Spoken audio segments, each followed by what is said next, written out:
The radio revolution changed how people interact with news, music, updates on stock markets, and weather.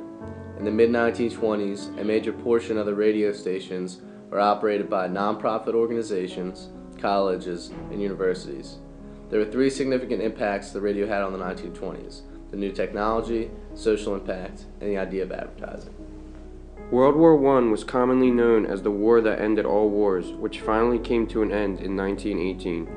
Europe in the end was left to devastation politically, physically, and economically.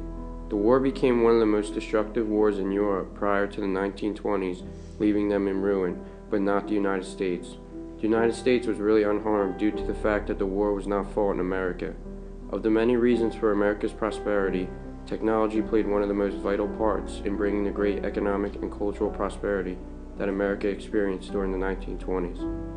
New advancements, new discoveries, and new inventions improved American lives in many, if not every conceivable way, but not without a few negative side effects. In the early 1920s, the technology of the radio was a phenomenon. One of the first radios to come about was a radio called the Crystal. The Crystal was extremely popular in the 1920s because it was easy to make from home. Magazines during this time encouraged young boys to make their own radios, providing them with step-by-step instructions on how to build one. Some of the essential parts of the Crystal radio were a piece of lead galena and a cat whisker, which were used to find signal. This technology, along with any technology, had its faults. Since the radio was cheap, it was often interrupted by static due to the weak antenna that was used. As the 1920s barreled along, new technology did as well.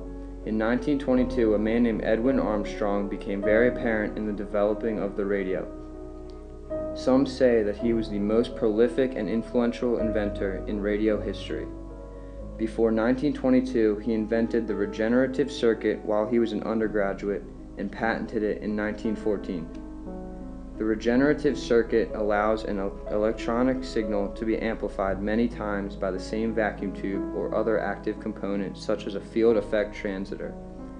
Then in 1922 he invented the super regenerative circuit and the super heterodyne receiver in 1918. His main goal was to improve the DeForest audion tube into the radio, also known as the vacuum tube, which eventually replaced the Crystal. After some time testing out the radio, companies found a way to produce an inexpensive tube and introduced a vacuum tube radio to the market in 1924. Then in 1925, a batteryless receiver model was invented.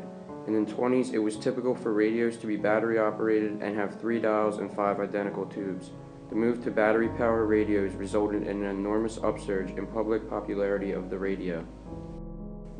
By the mid-1920s, the radio was becoming a dominant piece of technology among society. It was the newest and greatest invention out there. The radio had a significant social impact among all types of people.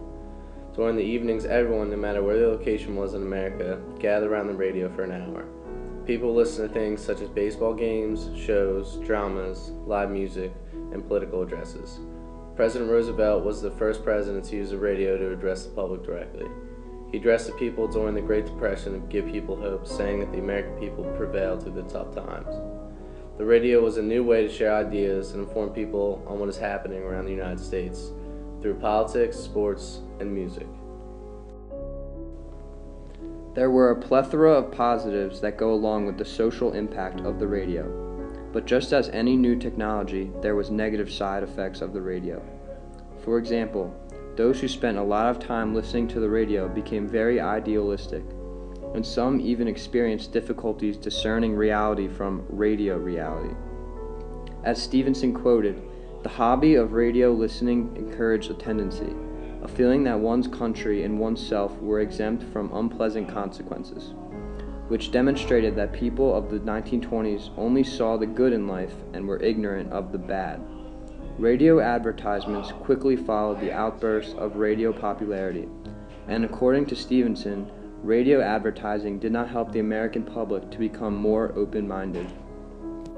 Advertising in the 1920s had a major influence on the economic income the 1920s brought in. By the mid-1920s, most homes had access to a radio, and it became an everyday activity to listen to the radio. All broadcasting in the USA was commercial, which meant that it had to be financed by advertisements. Many companies saw shining opportunities that the radio offered. Radio programmers were punctuated with adverts and songs that produced praising products. The American public was bombarded with information encouraging them to buy new consumer goods. The U.S. government made no attempt to regulate radio advertising. Advertisers were free to use whatever techniques they wanted in an effort to get people to buy new products. Advertising came about in 1922 when a broadcast by a Long Island reality company became the first conscious use of direct advertising. Advertising was a new and fresh idea, putting immense pressure on radio stations to advertise.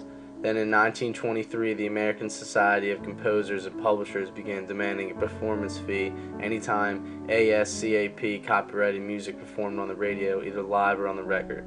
In 1922, a number of new stations skyrocketed, and it was not until spring 1922 that the sales took off. Then in the same year, the radio created $60 million in revenue. Overall, the radio made everyday life fresh and new. Guys like Edwin Armstrong developed this new technology. Corporations like Radio Corporations of America changed how people view everyday issues. Most importantly, just a new way to listen and enjoy some music. The radio not only changed the 20s, but also modern day society. Listening to the radio is an everyday thing for modern day people, and the radio revolution of the 20s is what started it all.